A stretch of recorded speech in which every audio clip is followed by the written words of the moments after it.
fargar mér, bjargar þér, kyssir mig, missir þig, meitu mig, þú mátt það, allt sem ég þú átt það, meitu mig,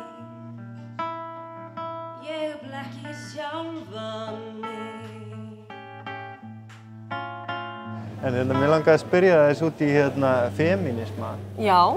Hvað er feminismi? Hvað er feminismi?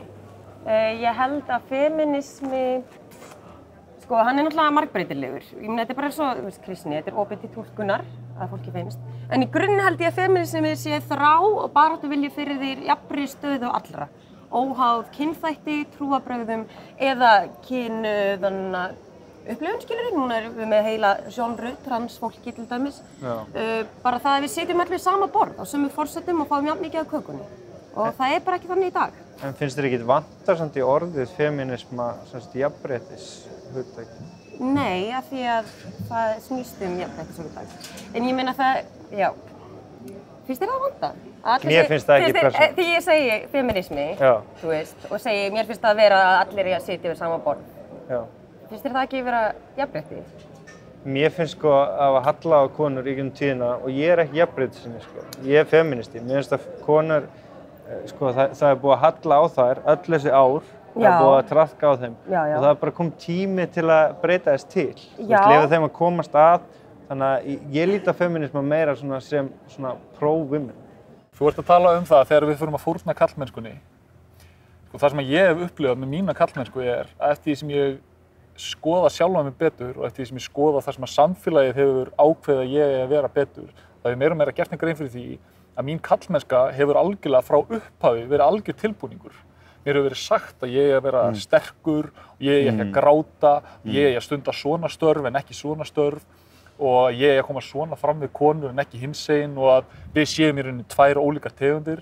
Þegar að síðan á endanum átta ég mig á því að þetta er allt saman tilbúningur og ég fer að taka mína karlmennsku í sundur og fer bara svona smá saman að losa mig við hana, þá fer ég að sjá hvað hún var aldrei ég.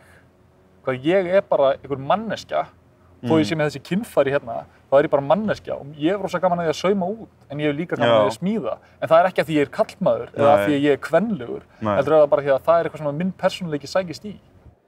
Ég sagði vinkonu minni einu sinni að Fiona Apple væri betri en Adele af því hún var ekki jafn feit. Hún var alveg brjáluð. Er það feminismi? Sko, nú er þetta ekki kannski minn kúltúr. Þetta er ekki eitthvað sem ég fíla.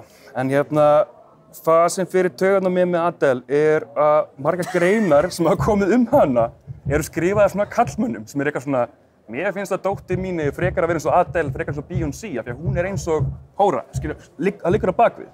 Woman, I can hardly express my mixed emotions and thankfulness. After all, it's written in the stars. I love you. Du-du-du-du. En já, nú erum við búin að tala þessum feminisma og svona aðeins afbyggja þessar hugmyndir og reyna að brjóta niður þessi kynhlutverk. En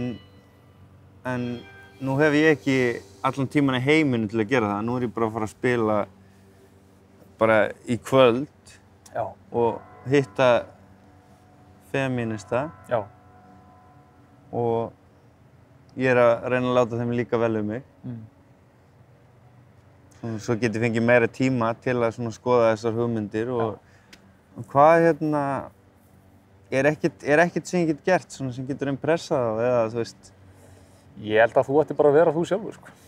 Bara hressi og káti og sæti og skemmtilegi helgivalur sem er performer og bara mæta í þínum eigin buxum, skilurðu?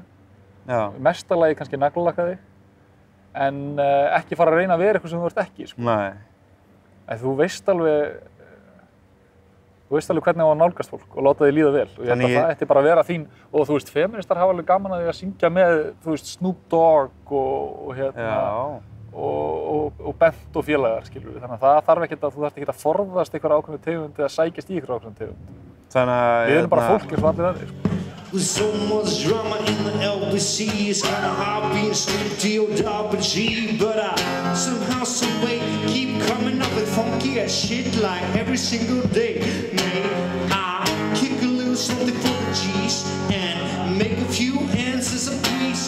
2 in the morning and the party's still jumping, cause my mama ain't home. I got bitches in the living room getting it on, and they ain't leaving till 6 in the morning. Yeah, 6 in the morning.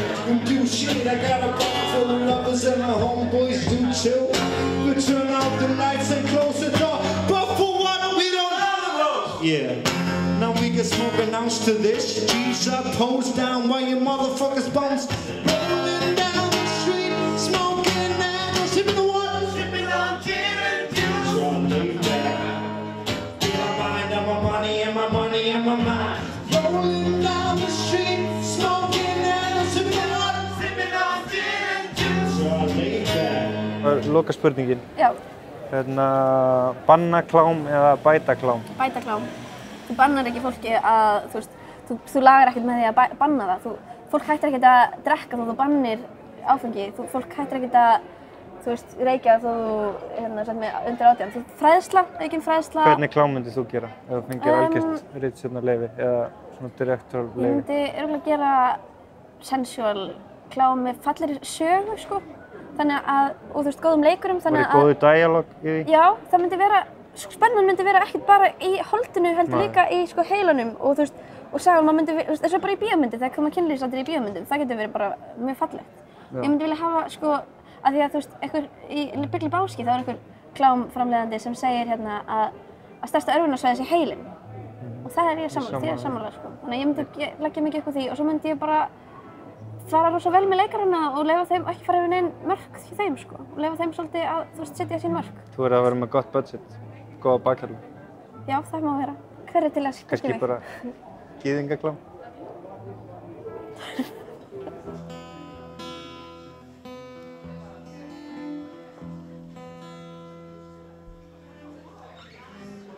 Get ég fengið lánaðan eitthvað gítarinn á? Er Katrín hana? Má ég gítar hér? Purple rain, you know what I'm talking about? Let me see you raise your hands. Purple rain, purple rain.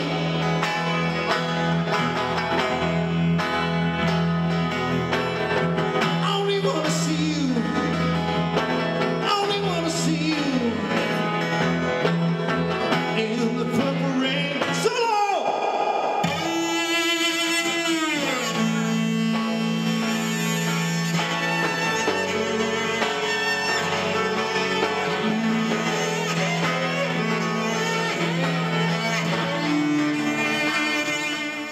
Tupac sagði, vilja alvöru mennir standa upp.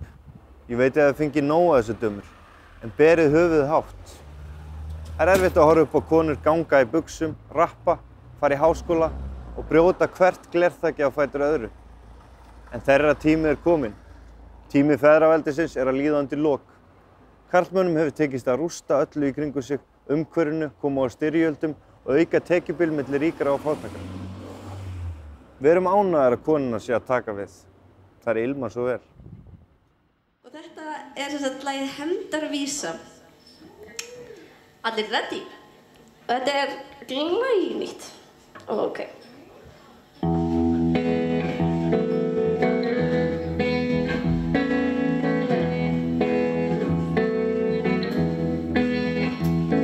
Með tælandi smæli nælir hann í þær, hælandi, heillandi gælir hann við þær. Sætur, lendir þær fá á sér nætur nætur við fjallsins lætur hjá fögrum fossi. Hann telur og frá þeim stelur öðrum kossi. Fossinn rennur, blossin brennur, horfast í augu og haldast í hendur. Fjallganga, nótt langa, sofna í hlíðinni, vanga við vanga, langað fanga, augnablik, langað hanga, kemur hik. Gegn vilja leiðir skiljast til að dylja djúpstæð svik. Ég samdi þessa vísu mann sem olli mér sálarkrísu. Því enginn svíkur þessa skrísu, þess að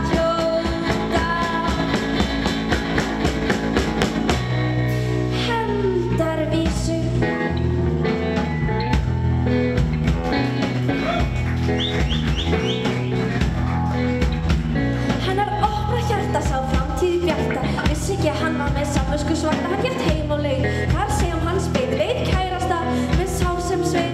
Hverju hafði hann henni leið? Af hverju kom hann heim svona seint? Hvernig gat hann henni gleymt? Hún hafði reynt og reynt að finna hann. Hann var hreint og beint að innan. Segur svartur, algjör gunga, svíkja saklaust fólk á lunga. Ég samdi þessa vísu, mann sem oddi mér sálar krísu. Því enginn svíkur þessa skrísu og þess að hljóta. Hendar vísu!